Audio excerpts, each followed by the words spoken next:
দেখুন, অবহেলা জিনিসটা কতটা খারাপ, বিশেষ করে যখন একটা মানুষ ডিপ্রেশনে থাকে তখন যদি কেউ তাকে অবহেলা করে তখন তার কতটা বেশি কষ্ট হয়। প্লিজ যদি পারেন ভিডিওটা একটা শেয়ার করবেন, দয়া করে সম্পূর্ণ ভিডিওটা দেখেন, আশা করি কিছু শিখতে পারবেন।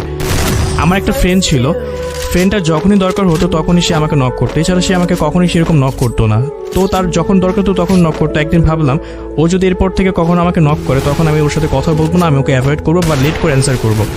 দেন আমাকে একদিন নক করলো, তখন আমি বুঝতে পারলাম এই হয়তো বা সে আমাকে দরকারে নক করছে। তখন আমি তাকে বললাম, বলার পর সে আমাকে বললো যে একটা কথা ছিল। তখন আমি ভাবলাম হয়তো কোনো দরকারে আমাকে নক করছে, তখন আমি তাকে রিপ্লাই করলাম না। আমি ভাবলাম আমি যখন বাসায় যাব তখন ওকে আমি রিপ্লাই করবো।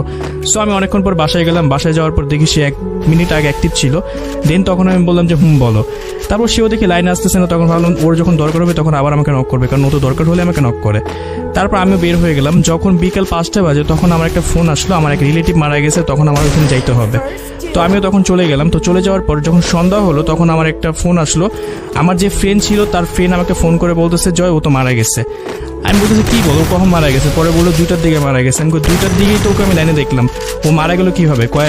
2টার দিকে মারা গেছে, ওর বয়ফ্রেন্ডের সাথে একটা সমস্যা হয়েছিল, তো বয়ফ্রেন্ডের জন্য মারা গেছে। তখন আমি বললাম কী বলতেছো? ওই আমাকে 1 মিনিট আগে মানে আমি যখন 2টার দিকে ঢুকছি তখন দেখলাম যে 1 মিনিট আগে বের হয়ে গেছে, তখনই মারা গেছিলো।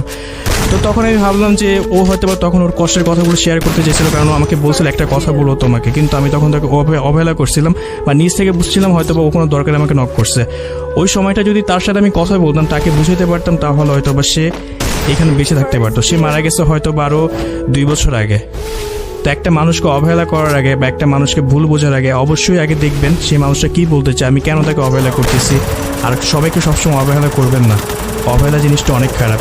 যদি ভিডিওটা ভালো লেগে থাকে, যদি আপনার প্রিয় মানুষ আপনাকে অবহেলা করে থাকে, তাহলে অবশ্যই তাকে ভিডিওটা শেয়ার করবেন, তাহলে সেও কিছুটা